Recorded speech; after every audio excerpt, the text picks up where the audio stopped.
What up, y'all? Happy Friday, everybody. Happy Friday.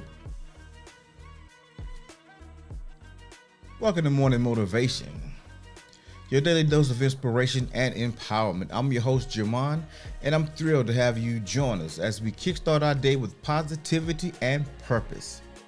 So whether you're here to seek motivation, connect with like-minded individuals, or simply get your day started on the right foot, you've come to the right place. And as you're coming in the door, go ahead and hit that like button and let me know you're here.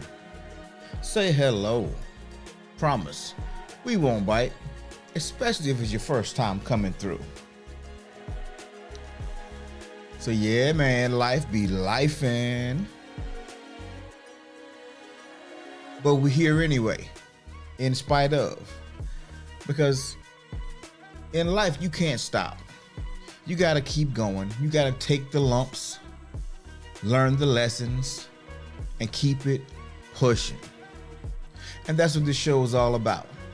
Getting your day started on the right foot, with the right mindset, with the community of people who are on that same mission.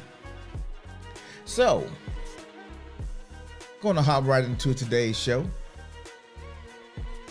And we've been talking about the DISC assessments, the personality styles. And so we covered on Wednesday the DISC assessment model because that's the one that I particularly like the most as far as the personality is concerned. The DISC stands for dominance, influence, steadfastness or steadiness, and what's the last one? C? Conscientiousness.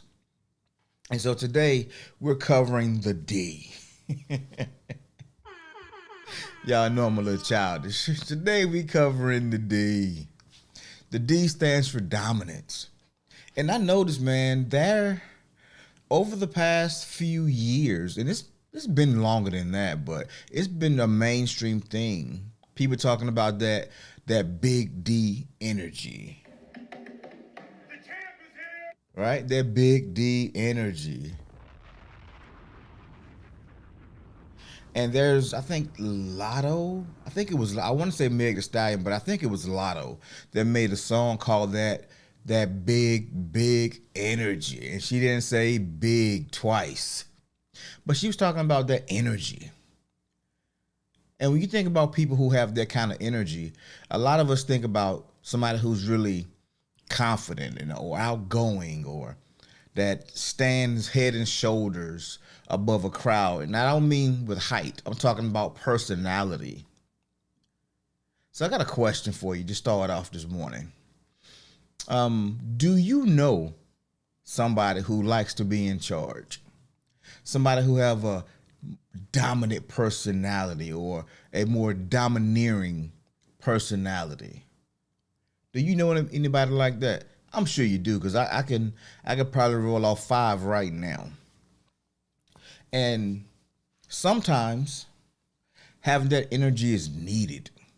Sometimes you need somebody that's going to take charge, take control. But there's this saying that I have, and I've had it for a while now, because I had to learn it the hard way. And I think I've said it here before, but it goes like this. The same reason that people love you will eventually be the same reason they don't love you quite as much. They can't stand you. You're doing too much. I wish he would go sit down somewhere. Because whatever energy you bring, whatever your natural personality style is welcomed into is not. And so today we're going to get into the D, the dominance. Shout out to that chick, yo. What up, cuzzo? Auntie Canada's in the building. So let's go ahead and get right into it. This show is going to cover the strengths of the D. Oh man, I'm childish. The weaknesses or the concerns. Also communication tips. We're going to look at some real life examples and maybe in a historical example, depending upon how much time we have left in the show. So as you can tell, this show is going to be pretty packed. So let's get to it. The main characteristics of somebody who has that dominant personality style. That person, well, let me put it up on the screen. Hold on. Wow. Here we go. The person with the dominant style, they are normally very direct and decisive. They're mostly results oriented and they prefer quick decision making. They're like, come on, let's get to it. Let's get to it. That's their thing. They also are really goal focused. They focus on the outcomes. They prioritize really well.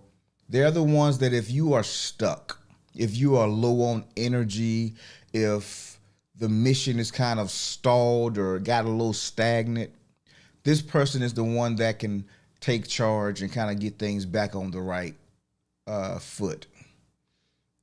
And they're often, when I say high energy here, I'm not meaning they're like rah, rah, rah all over the place. They're more of that controlled pressure. That control, you know, when you're having a child and you feel that pressure and the doctor tell you to bear down, they live in that space, that bear down space. It can be intense. This person tends to move faster. They kind of, what's the word? They make you move faster than you want to move at times. They don't mind taking charge during meetings, and they push for the answer. They push for the resolution to whatever the challenge particularly could be. I remember when I was in basic training, and this is just kind of let you know, all of these, there is no one that's greater than the other. It's just personality styles where we naturally settle, the place we naturally live, but we can all exhibit all four of these. And so when I was in the military, basic training particularly, I was in this space where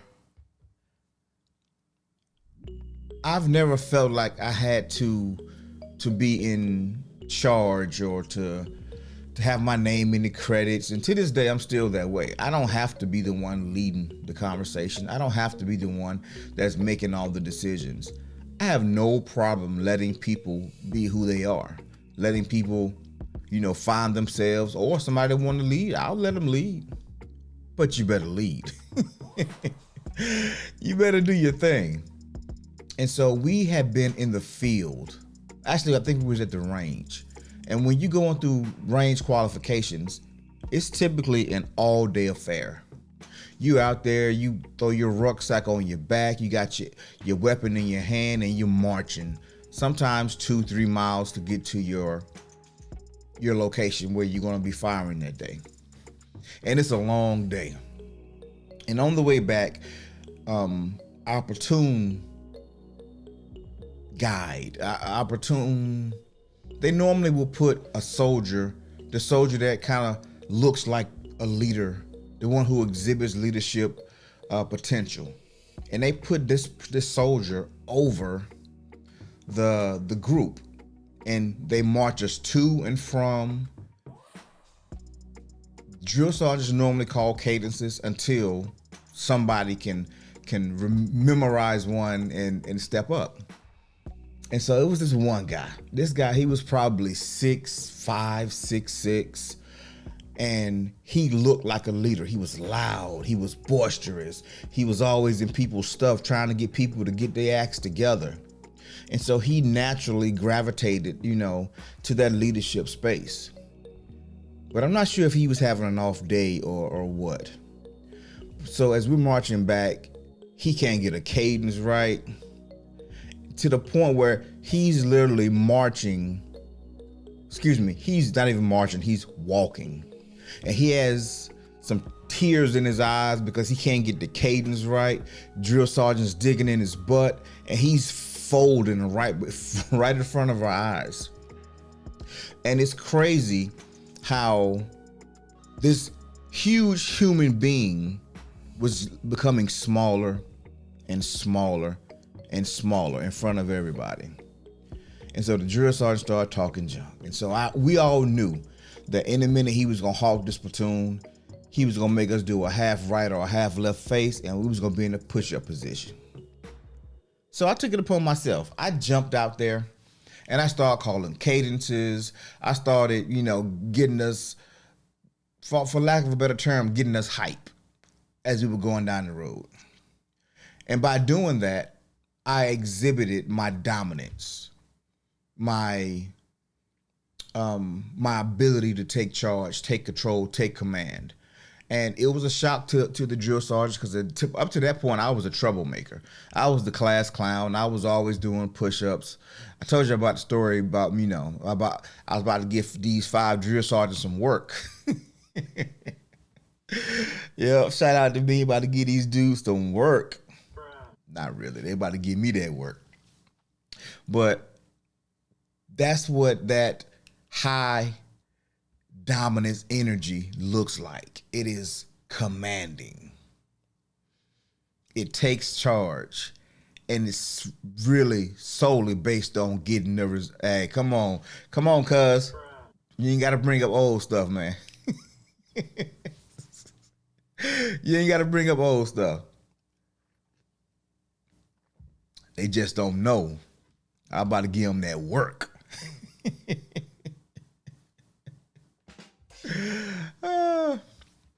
But anyway, the strengths of that dominant style is one, leadership abilities.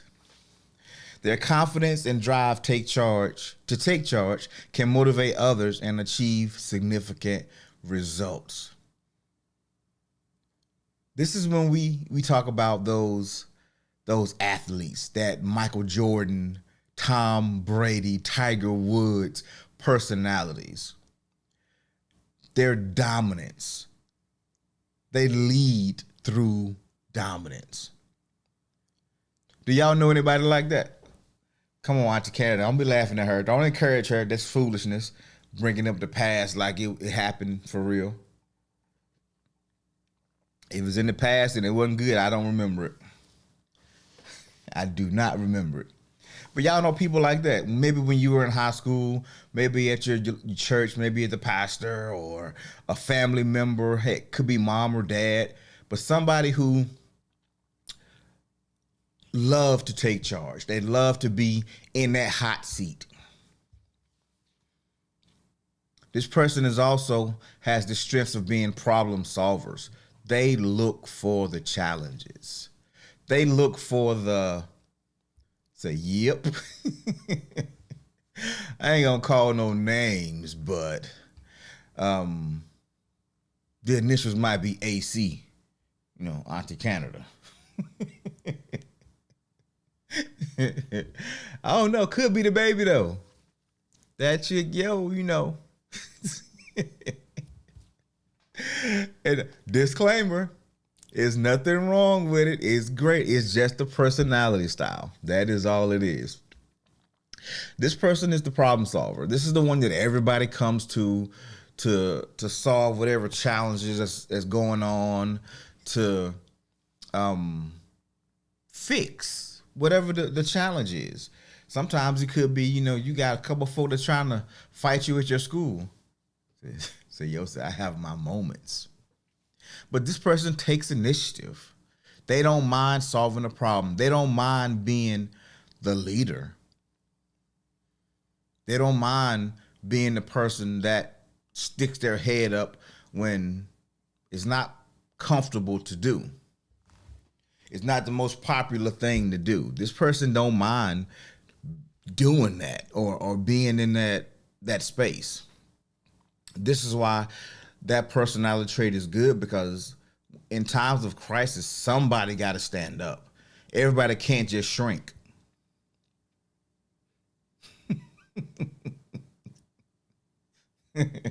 Everybody just can't sit back and wait for somebody to do something. Somebody has to take the lead. Somebody has to do it.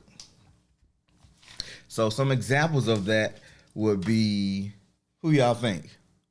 Give me an example of somebody who has exhibited that kind of behavior, that leadership character trait.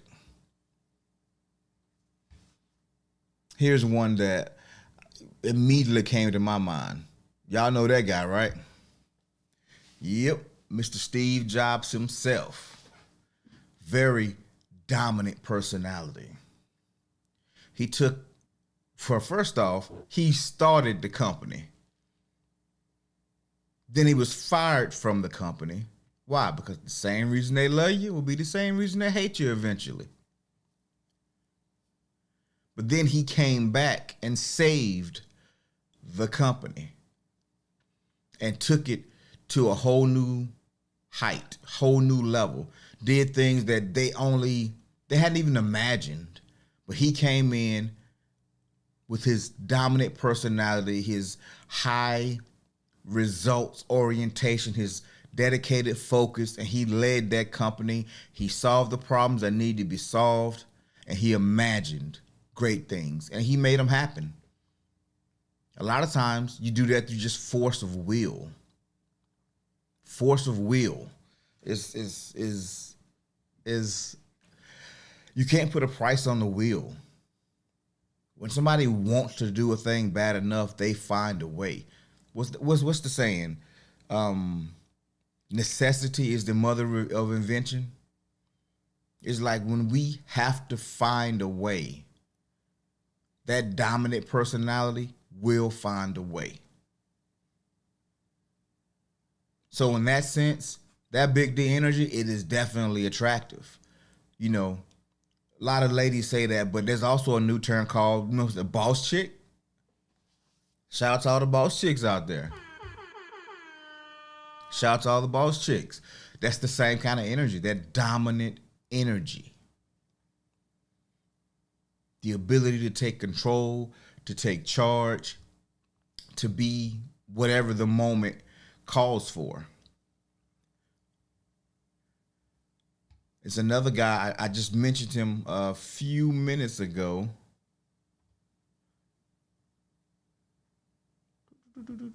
Put my topic in. Yeah, so, what is that big D energy? And that's what we're talking about. Get you off my screen. Another person that we talk about when we think about that big D energy, we think about this guy. Some call him the GOAT, the greatest of all time. He hadn't played in almost 2 decades. And it's been 2 decades. I think he retired in 02, 03, 02, I think it was. Man, he retired, I think, the year before LeBron came into the league.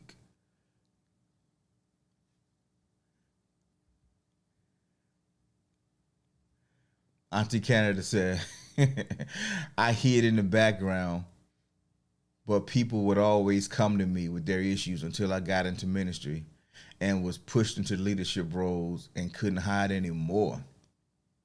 And the women's group is still growing. Psh, that's what I'm talking about. That's how it is. There used to be a saying that I didn't really believe and I didn't understand, because we have this propensity to think that, hey, big word, propensity. Shout out to me. We have this propensity to think that everybody is like us, especially when we're younger. The things that we do, we believe that other people can do the same thing. We don't think what we're doing is special. We just think is what we do. It's common to us. But other people see it. You know, Michael Jordan is still considered the greatest of all time, either not playing for 2 decades. But if you would go back when he was playing and you would talk to his teammates, they couldn't stand him half the time because he was always in their face. He was always pushing them. There's been stories of him punching people in the face in the locker room. I mean, teammates. He wasn't the best teammate, but you couldn't find a better leader. When the chips was down, when it was fourth quarter, when somebody got to take that shot, he wasn't passing it. He was taking the shot. He missed more than he made, but the ones he made, we never forget because it won championships. Even sick, the flu. Y'all had the flu. Y'all know that temperature be high, your body be weak, you're shivering, he out there balling. Balling. But that's that dominant energy. That's that leadership ability. And I believe I got one more for y'all. Hold on, make sure I got it right. Now this is gonna be one y'all might not know. Let me see. Who knows who this lady is? Does anybody in the chat know who this lady is? And shout out to Auntie Canada, man. She started this group and it's growing. She's growing. Lives are being impacted. That is the mission. Knowing what you want to do, discovering who you are, and then living that truth. And so somewhere in these descriptions of these next few styles, you're going to find a place that you fit. You're going to find your natural style. But I want you to understand that it is adaptable. We have parts of all four of them. Some are higher than others. I have two dominant styles. I don't just have one.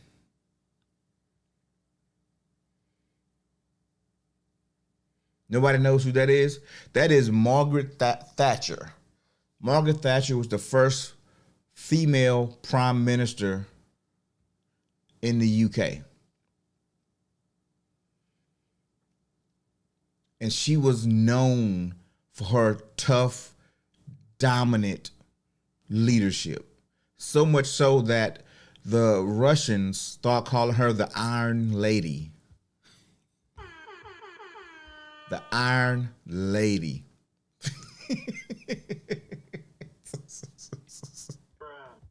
Wait. She looks like Mary Kay or the little David Cake Lady. Oh man, you wilder. But you might not be lying though. Yes, she was that girl. She commanded respect. I'm glad I'm not the only one. Okay. I'm glad I'm not the only one. But yeah, she commanded and demanded respect. And she got it. She willed it. She led with an iron fist, some would say.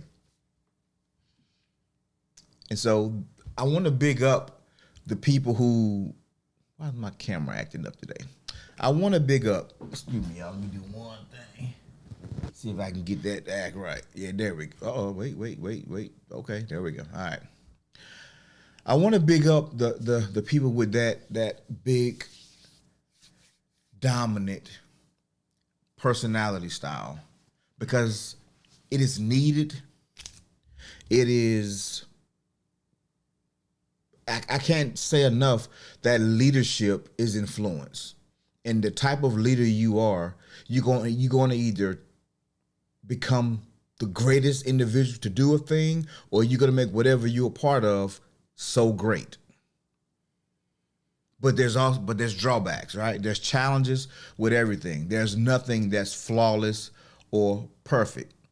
And some of the challenges that people with that dominant personality style have is one, and some of you can attest to this, the weaknesses, the challenges, overly direct or abrasive communication. Can anybody relate to that? Anybody seen that? That the assertiveness of this dominant personality style can come off as harsh. off-putting. You ever heard somebody say, "Well, they didn't lie, but I don't like their tone." A lot of ladies say that about guys. I don't like that tone. You could have said it better. It ain't what they said, it's how they said it. It ain't what they said, it's how they said it. And how they said it can turn you off. This particular person is often impatient when things move too slow. They got to figure out what's taking so long. Sounds like a parent, right? Like, dude, you're not my dad. Sis, you're not my mom. My mom don't talk to me this way. What's your problem?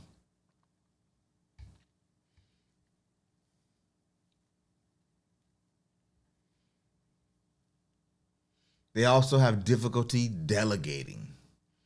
It's a reason why you have so many like really great players. They struggle after their playing career is over going into coaching. They struggle delegating or teaching because they were so dominant, they expect you to have their mentality. And that's why the only person close to a Michael Jordan would be Kobe, far as the mentality goes. You can't teach the mentality. That's something that you have, and it basically comes from your personality style. You can't make a person that's a high S be a high D. They will have moments, but they're not going to live there. It just doesn't work that way. And when you have difficulty delegating responsibilities, you tend to become a micromanager. And nobody likes micromanagers. Nobody wants somebody standing over their shoulder telling them how to do every little thing. Well, I can't say nobody. I'm sure somebody likes that. Most people will not like that. Don't do that to me. You're going to see my D. Hey. Also, balancing decisiveness with thoughtfulness. Considering the impact that your words, your thoughts, your actions will have on other people. Being kind. Sometimes it comes off as being a little too sharp. Sometimes it's you oozing sarcasm. And these four things are the reasons that they love you in the beginning because you took charge. They love you in the beginning because you were leading. You had the focus. You were goal driven. Auntie Karen say, "Not me." They loved you in the beginning because you had high energy. You stepped in when you needed to step in, and you did the things that you needed to do to make whatever is happening successful. But then, after a while, we get comfortable. We get used to the way things are, and then we start to nitpick. And now, this person is now overly direct. This person now is really impatient, easily frustrated. Now they're micromanaging. Now they're just bleeding sarcasm all over us. And we don't like that. So now, we ain't feeling them as much. Now we wish they would go somewhere.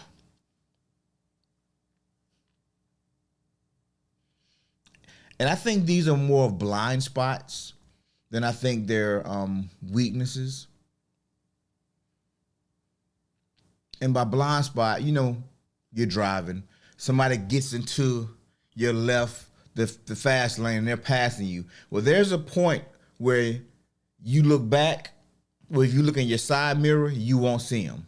You look in your rear view mirror, you won't see them. You have to actually turn your head to look. to see somebody that's in your blind spot. And so when a person is so focused on the goal, when they're so focused on the growth, when they're focused on leading, they're not always paying attention to how they said a thing. They don't mean any harm. They're just trying to get it done. And they do get impatient, but wouldn't you get impatient?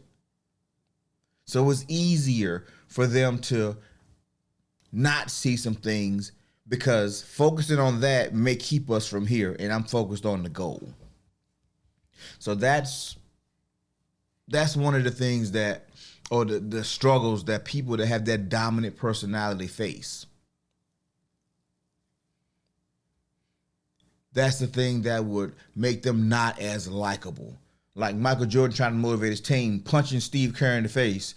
I'm not sure how motivating that is, but he obviously wasn't.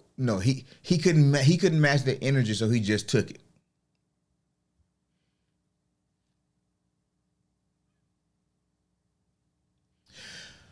So I want to talk for a few minutes about the communication when you got to deal with somebody with that dominant style.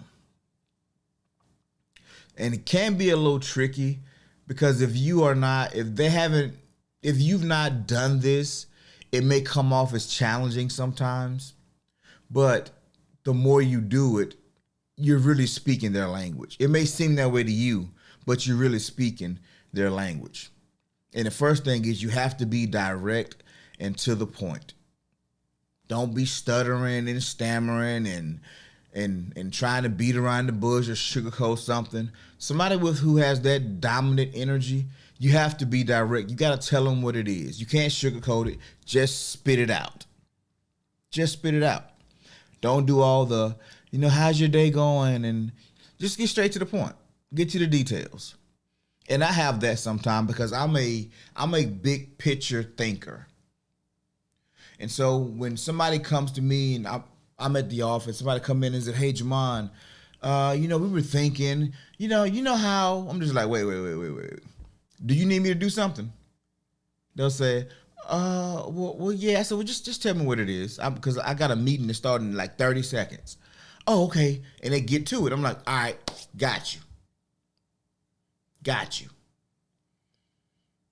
But don't take 20 minutes telling me the story, giving me the background, just to ask me, can I take out the trash or can I add this to the budget? Just get to that question first. Then if I have time, sure, give me the backstory, but give me the details first. And this is dealing with somebody who has that personality. And like I said, it's not even my dominant personality, but I switch into it very easily sometimes.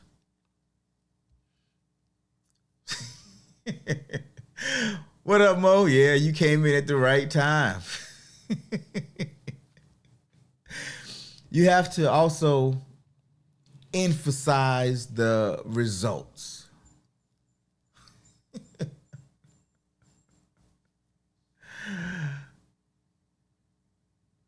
What up, man? How you doing, bruh? You gotta highlight how your suggestions or your feedback will lead to the outcome.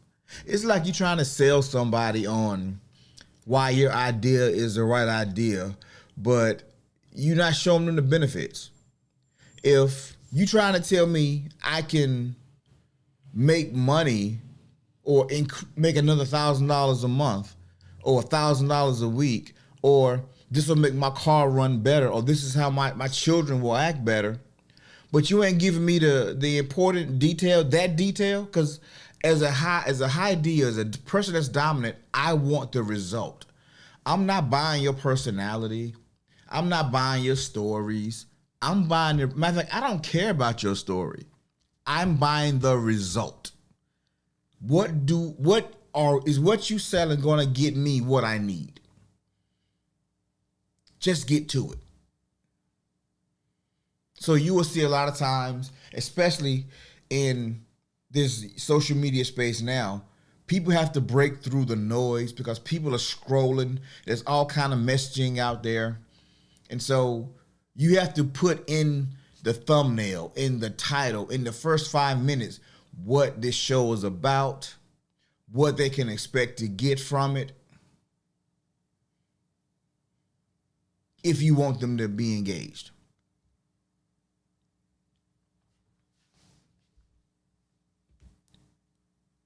And I think the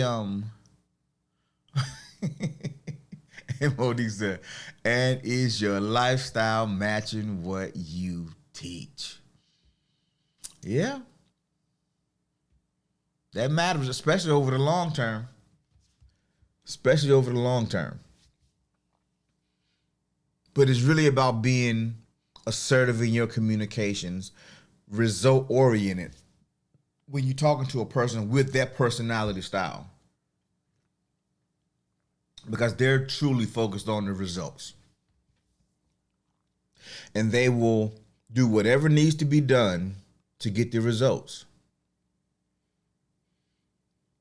If they need to prove a point to you, if they got to fight you, if they got to motivate you, then they will. If they got to hurt your feelings, they will.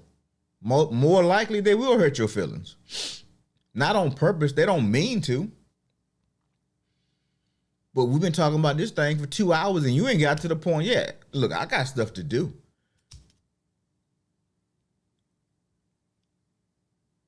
And there's another thing, a person that has that dominant trait.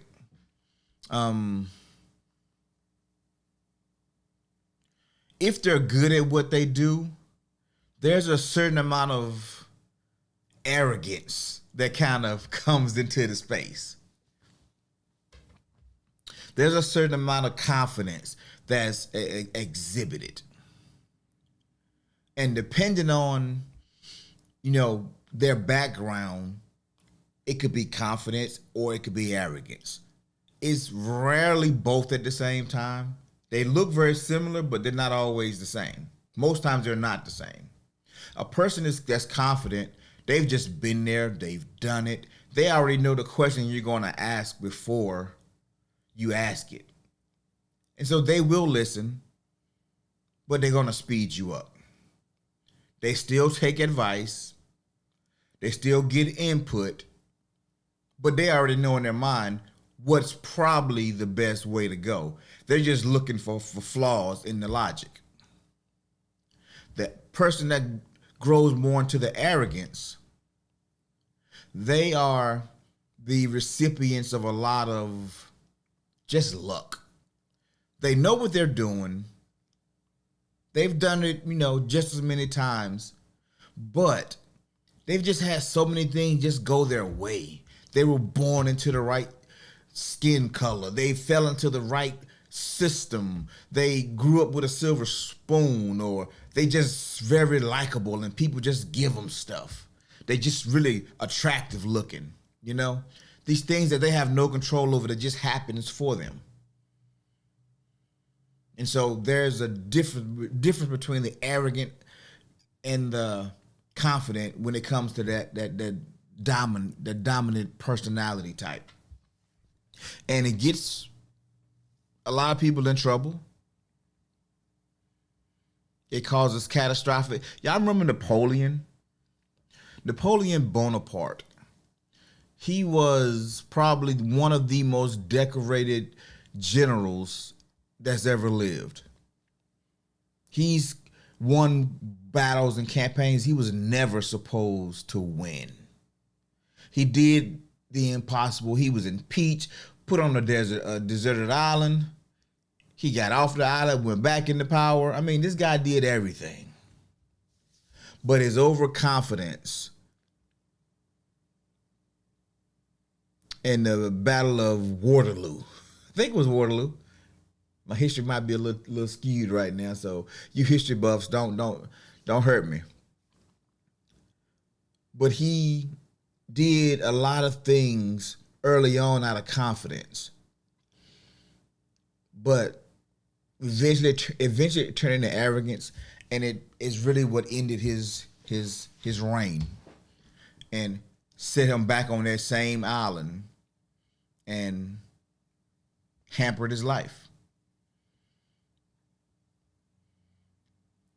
And there's a y'all know who General George Custer was? Put a one in the chat. This is American history now. Y'all might know this a little bit better. Y'all know who General Custer was, or what he's famous for? Does anybody know? Any history buffs in the room, other than me? I'm a history guy. I love history. I haven't studied history as much as I did when I was in school. History was the only thing I paid attention to, school-wise. Now, sports, girls, cracking jokes, stuff like that. I was all into that stuff too. But history was the only class that I look forward to going to. So the Custer's Last Stand, the Battle of Little Bighorn, I think it was? Yeah, Little Bighorn. And I got a clip, but I don't know why I'm blanking on it right now.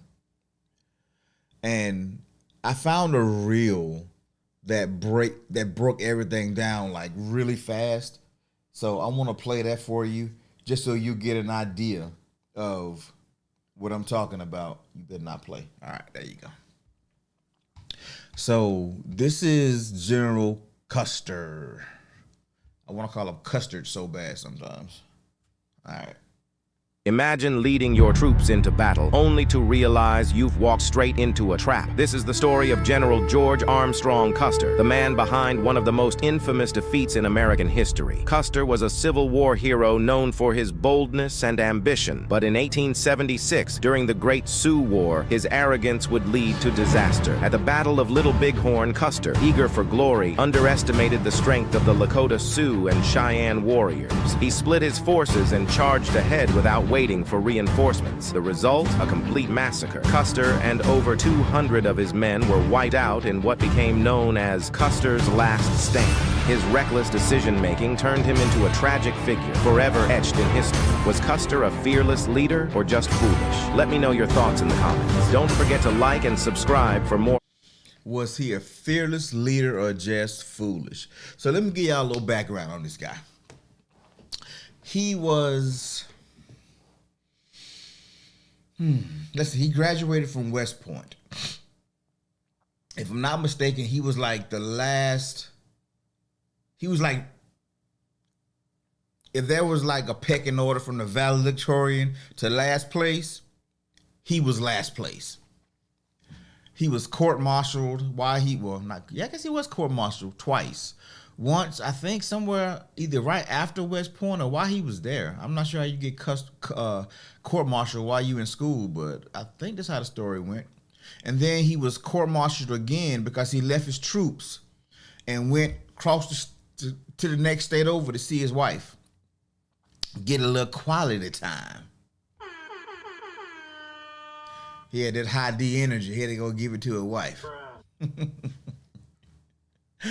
And he had a lot of luck. He fell off horses and got horses shot from up under him, and he never got hurt. I mean, the guy was really a walking four-leaf clover. And he had been in many battles. I mean, he was a general in his 20s. To make general in today's military, you probably 40s. Captains, 20s, 30s. Yeah, to make general, you probably mid to late 40s. You've done over 30 years to make general most times, because it takes at least 15, 20 years to become a full bird colonel. And if you in military, you going around 20 years. Yeah. You definitely, you mid 40s. And so he was fast tracked. I mean, he was just, a risk taker, daring. And he won so many campaigns that he started thinking that, his 7th Cavalry couldn't be defeated. And so, Battle of Little Bighorn, the U.S. was taking the lands from Native Americans. They was displacing them, taking them, pushing them farther and further west, and they were just taking land. And so this particular group of Indians, I think it was Chief Sitting Bull, Crazy Horse and somebody else. I think it was three of them. But they were running. They were just traveling. They taking a group and they camp here one day. They camp there one day. Then they move to the next spot, trying to get away from these armies that was coming after them. And so he goes out. He has a troop of 600 men, 600 men on horses with guns. And he didn't think that his 7th Cavalry could be defeated. And so he runs up and they're tracking, and then they eventually finds the camp, and they realize, whoa, it's a lot of Indians, Native Americans. I know, but that's just, I'm using their terminology back then. So he sends a guy off to go get some reinforcements. But instead of waiting for the reinforcements, he takes his 600 men, he puts 200 to guard the supplies. He put another 200 to attack from the south, and he took his group around to the north. And at his appointed time, they were going to attack. And so the time came, the group from the south, they went in and they realized we are severely outnumbered.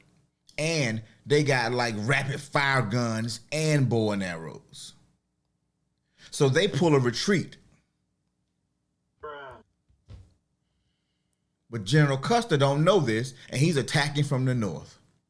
And they run right dead through the enemy lines, and those Indians surrounded them, and they just started picking them off one by one. And then as they tried to retreat, they made their last stand, Custer's last stand. He made their last stand on this hill, and their horses were dead, so they were hiding behind the horses, still getting off those single shot. Pow! Powdering up. So he was welcome with the last samurai energy. Exactly. Or working with exactly. And so you know what these Native Americans did? They got their bow and arrows. They shot them straight up in the air, high. And it rained down on him. Boom. He rode up on the wrong crew. Because I think it was like 2,000. It was 2,000 in that community. And he had 600. Even if all 600 had attacked, they were outmanned and outgunned.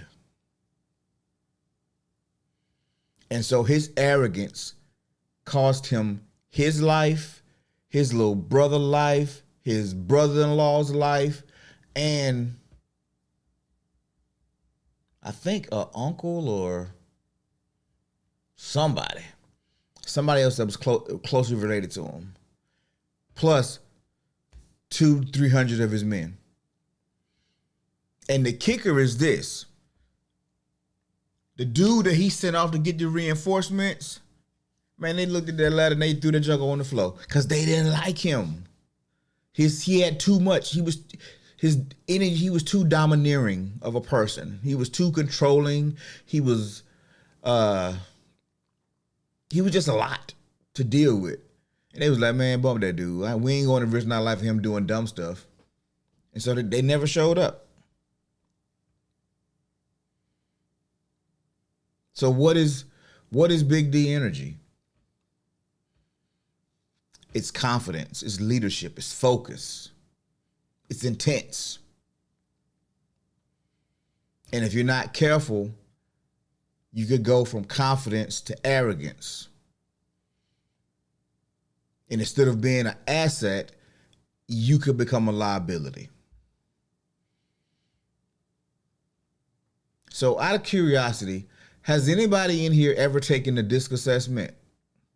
I asked the question on Wednesday, and I got it was maybe one person that has taken an assessment, maybe two, but I didn't get a clear answer on anybody ever taking the DISC assessment.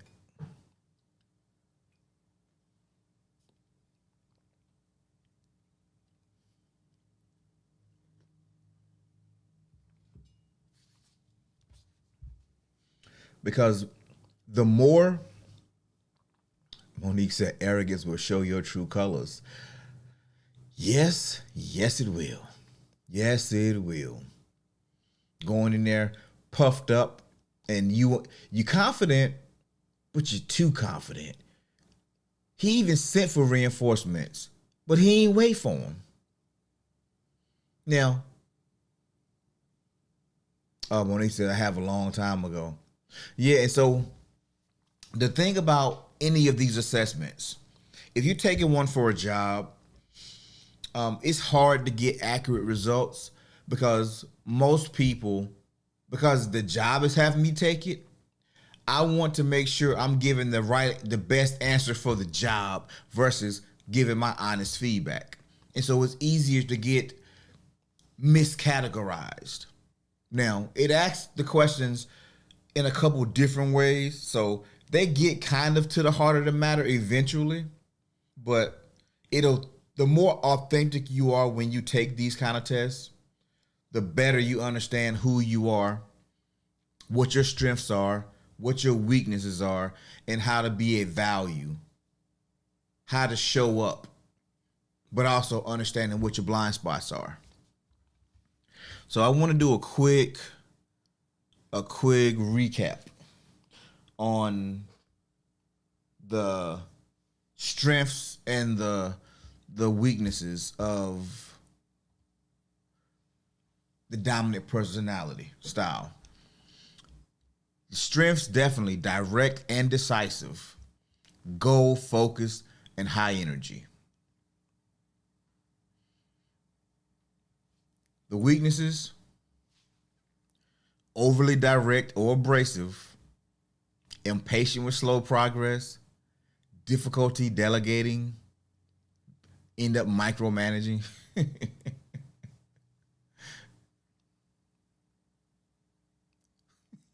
Monique said I was more dis with little c. Wow. I would love to see your results. I want to know what your numbers are now. Also, balancing decisiveness with thoughtfulness. Having a harsh tone. Having that harsh tone. And so this is just the D in disc. The D in disc. There's 3 more we're going to go over. We'll get to the I on Monday. Then I think the S on Wednesday. And I'm not sure. I might just go ahead and knock out all 3 next week just to get them over with. Or I might wait. Just my week is crazy next week. We're starting a new curriculum called Supporting Father Involvement in the county agency. And so we have our actual facilitators training next week. And it's 12 to 5. But I'm like double booked on Tuesday, and I'm not sure what Friday's gonna look like just yet because it's the last day. So we'll definitely get at least 2 of them in next week. Monique, what was your highest one? D, I, or S? I'm curious. I have an idea, but I'm curious. And so, but also understanding these personality styles, you have a better idea of how to communicate better with people. Because when you meet somebody and they got that big D energy,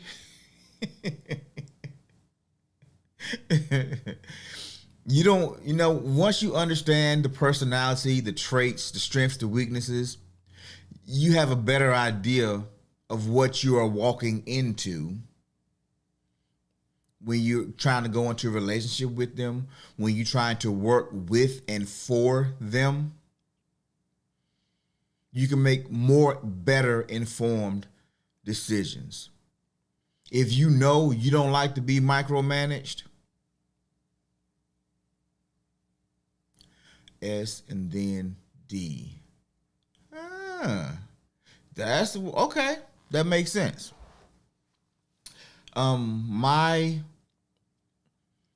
For me, S was my highest. I was an 88 S. a 82i, a 46D. No, it was D then C. I forget what my D was, but it was D and C. Now, the first time I took it, my D was much higher, but I don't think I answered as authentically as I could have. I think I was trying to be more of what I thought my answer should be versus what my actual answer is. And when I look back at the last one I did, which is maybe a year or so ago, I am definitely a S, but I'm also an I. And I'm in those two every day, all day. I'll be the high D when I need to be a D, but I struggle with C. So yeah, very little C. I think my C was like 8. It was like super low.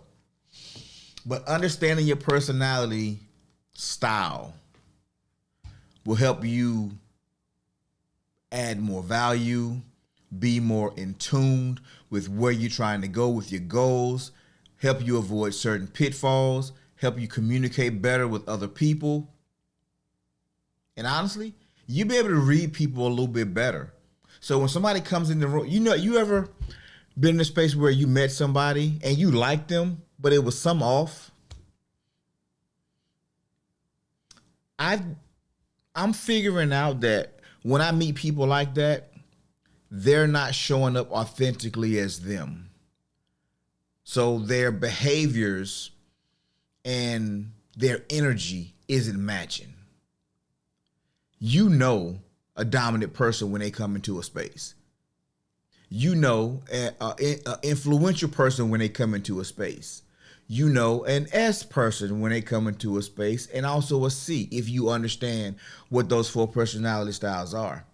So when I have somebody that comes in and 1 minute they like, rah, they bust the rhymes out here like a dungeon dragon, but then they over in the corner. Something wrong? You on a phone call? What's going on? Okay, you pretending right now.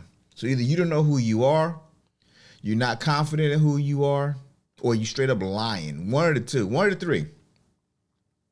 So anyway, that's the D. That's what that big D energy is. I know y'all thought I was going somewhere else with it, but I wasn't.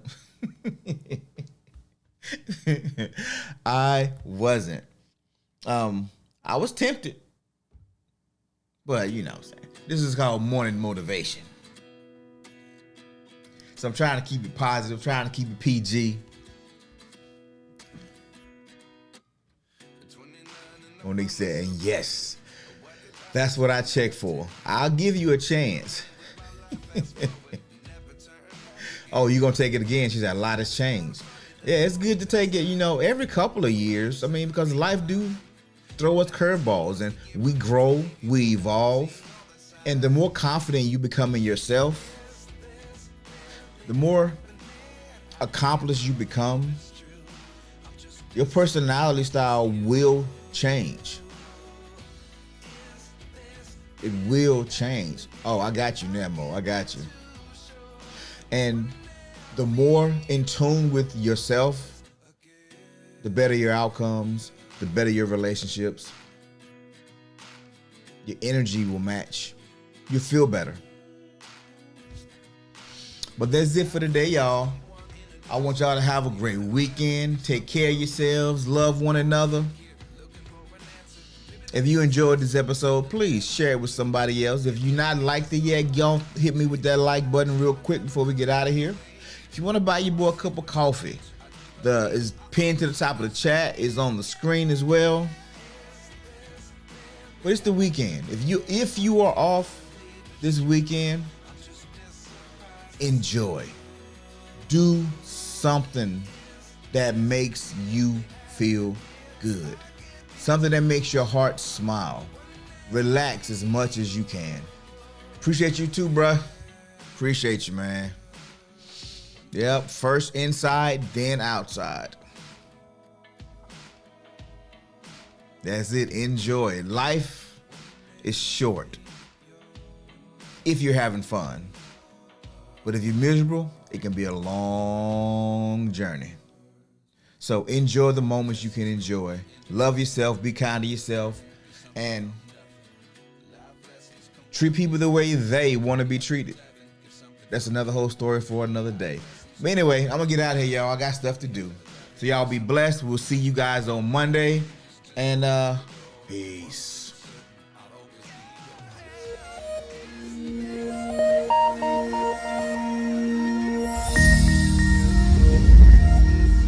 Happy early birthday, Mo.